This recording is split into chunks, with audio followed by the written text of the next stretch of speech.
Hello ladies and gentlemen, Elite Drillman here, and I welcome you to this video. Today's video will be Skibidi Multiverse episode 10 analysis plus first leak for episode 12. Don't forget to like and subscribe, and from now no other things to say and we will go on the video. With the introduction of Drillman, the alliance got even stronger against Skibidi toilets. In this episode we can see that Drillman joined the fights right away, and are already in the battlefield together with cameramen fighting against Skibidi toilets. Besides Drillman, cameramen also seem to have a new weapon to use against Skibidi toilets, which I would like to call a time bomb. In the episode, without making us wonder how the clock works, POV cameraman decides to throw the time bomb to one of the radioactive barrel Skibidi toilets in order to help his friend. And that is when we see that the time bomb's main ability is to freeze its target for a certain amount of time. The logic behind the mechanism is unknown, but we can see that the time bomb that the cameraman is holding has some kind of a mechanism involving gears and cables. And with the help of the time bomb, POV cameraman saves his friends before the radioactive barrel Skibidi toilet kills him. Seeing that his life is normal at risk,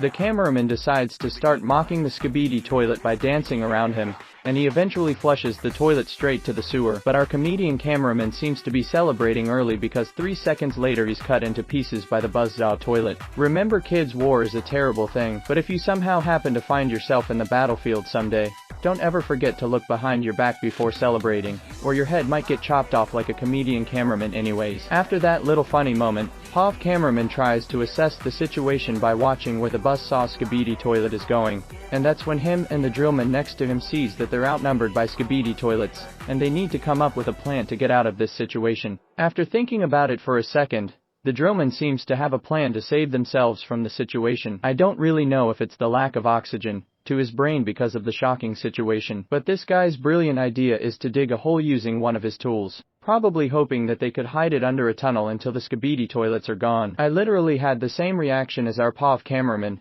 because I didn't even understand why the drillman thought this was even a good idea. It is no surprise to me that seconds later a mutant Skibidi toilet holding a chainsaw spotted their location, and decided to teach them a lesson for acting so goofy. I think this is the first time I'm actually seeing a mutant Skibidi toilet holding a weapon in their hands in the Skibidi toilet series. I mean, they all had weapons attached to their bodies before, but now I think they decided they can use the weapons dropped onto the ground in the battlefield. The mutant Skibidi toilet didn't really have the chance to have fun with this chainsaw though, because TV men have once again arrived to save the day for the first time. We're seeing that toilets are also capable of providing intelligence information between themselves. This new Skibidi toilet, which I will call a satellite toilet, seems to have the capability to track nearby enemies to warn other Skibidi toilets beforehand. His warning seems to have been a little late though, because before the Skibidi toilets had the time to react to the incoming TV man, a clockman teleported to the battlefield alongside with the TV man. Knowing clockman's ability to freeze time, Skibidi toilets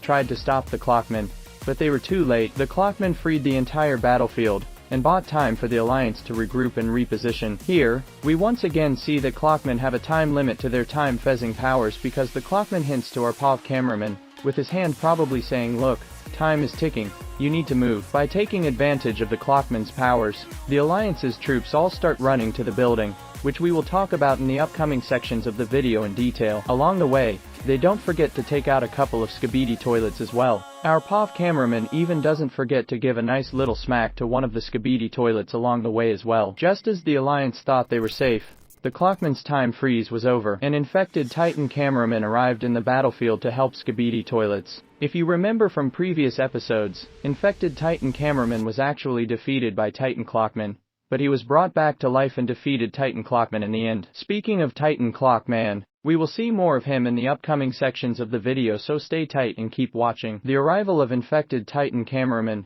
probably alarmed the alliance, so Titan speakerman also appeared in the battlefield as well. This part of the video is actually kind of familiar because in the original Skibidi toilet series, Titan speakerman was the infected one instead of Titan cameraman. We keep seeing them fight each other in multiple universes, so I guess it's a canon event, right? But this time the fight isn't just between the two Titans, because the recently introduced Titan drillman surprises infected Titan cameraman from under the ground by holding his feet with his hands.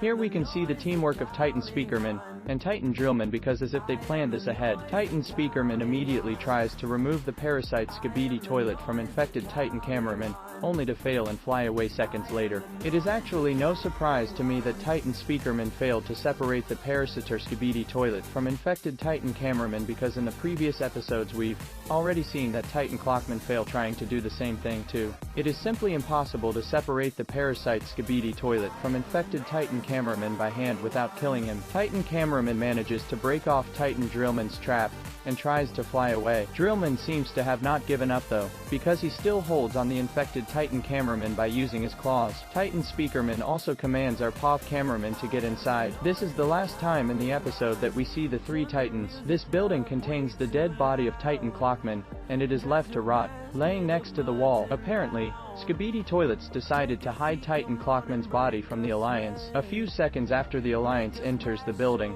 a giant weaponized Skibidi Toilet reveals himself by coming out of behind of Titan Clockman's dead body. It was this moment that the Alliance knew they were in big trouble. The Skibidi Toilet proceeds to attack one of the cameramen in the upcoming part of the episode. I think this particular part of the episode is very interesting, because this is the first time we're seeing a bunch of the characters from the original Skibidi Toilet series in Dom Studios' Multiverse series. First we can see that Speaker Woman is there too, and actually tries to save the captured cameraman from dying by making her famous move. If you remember, she previously killed GT Jesus Skibidi Toilet by using the very same quick high jump move in the original series. However, this time things doesn't go as she planned, because the giant weaponized Skibidi Toilet is quick enough to capture her. I was actually really afraid that Speaker Woman was about to die in this universe.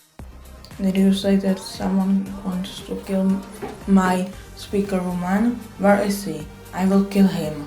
Please excuse my younger brother, he is a little bit wild about Speaker Woman because he is a simp.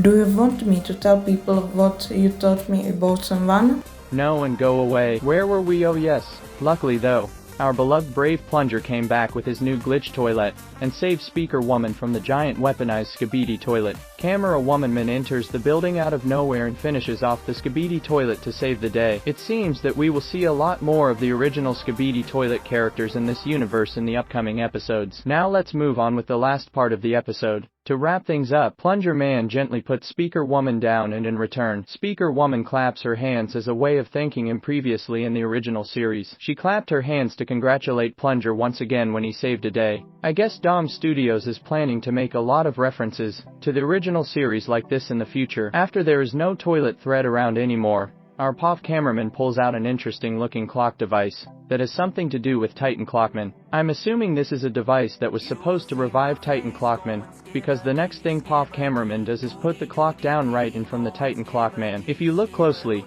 you can see that other members of the Alliance place their own clocks around Titan Clockman as well. My guess is this device will somehow correct the damaged frequency of Titan Clockman. This theory actually makes sense because magnet Skibidi toilets have the power to mess with the mechanism of Clockman in general. So this device should be able to reverse whatever the damage is within Titan Clockman. However, just as everything seemed going right, the devices break down and failed to work. At first, I thought that the Alliance didn't really do a good job with the design of these devices, but no, that wasn't really the case. The very same magnet Skibidi toilet, who appeared at the end of episode 6, arrived just in time to stop the Alliance from reviving Titan Clockman. He was the actual reason why the devices didn't work. The episode then leaves us with a cliffhanger, and ends right the moment the magnet Skibidi toilet is screaming into the POV cameraman. This episode was actually crazy, and I can't wait to see the return of Titan Clockman.